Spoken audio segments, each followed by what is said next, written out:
Thomas Seymore was a rogue. As Lord Admiral, he colluded with pirates and extorted money from the English fishing fleets. He was fatally jealous of his brother Edward, faced 33 charges at his attainder, and refused to repent before his execution. This is the man 15-year-old Elizabeth wanted to marry. The story begins with Kateryn Ashley, who joined Elizabeth's household in 1536, the year Anne was executed and young Elizabeth excluded.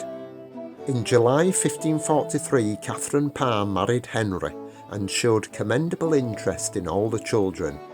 In 1544, Elizabeth was then reinstated to the succession. The following year, aged 40, Katheryn Campernoun married Sir John Ashley, a cousin of Anne Boleyn.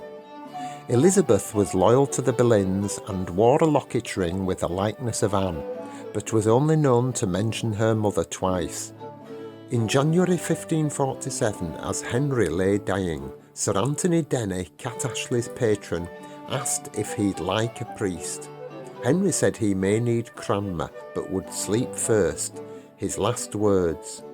In the corridor, members of Edward's Regency Council whispered. Seymore left Paget, spoke to Brown, and set off with 300 horse to take possession of the new king. In February, Thomas Seymore proposed to the Regency Council that he should wed 14-year-old Elizabeth. The proposal received Mrs. Ashley's approval, but was rejected by the council. In May, Thomas Seymore secretly married Kathryn Parr, and by Christmas she became pregnant. Edward Seymore had directed the rough wooing of the Scots with a famous victory at Pinkie Cleugh. Thomas Seymore now infamously began his rough grooming of Elizabeth. "Go away for shame," cried Cat Ashley, as bare-legged Thomas romped into the morning bedroom, trying to kiss Elizabeth cowering in her bed.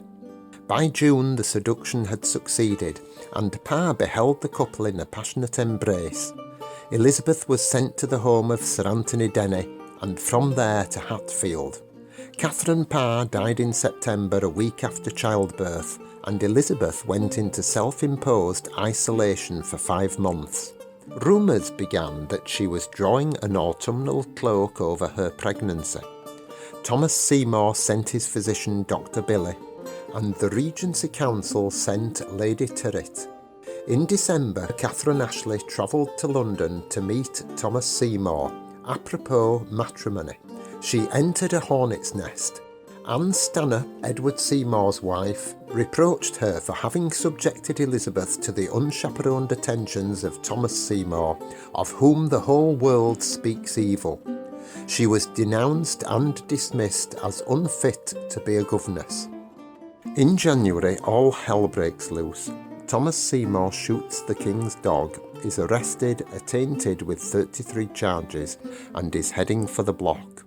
Cat Ashley is arrested, Thomas Parry arrested, and Elizabeth interrogated. Sir Robert Tyrwhitt believes he is befriending Elizabeth, but then reports she hath a very good wit. Parry confesses to having witnessed minor canoodling. Ashley corroborates the tale, and Elizabeth triumphantly decries Parry as a false wretch. Sharp-eyed Tyrwhitt sees the guilt in her face, but as they all sing the same song, the investigation ends. Elizabeth now sends 2 majestic letters to the council. The first exculpating Cat Ashley and pleading for clemency. The second flattering the council into scotching rumours about her supposed pregnancy. Seymore was executed in March, and in August, Elizabeth and Mrs. Ashley were reunited at Hatfield. Elizabeth inspired loyalty in all those around her. Twice her household stood by the roadside as she was transferred between detentions under Mary Tudor.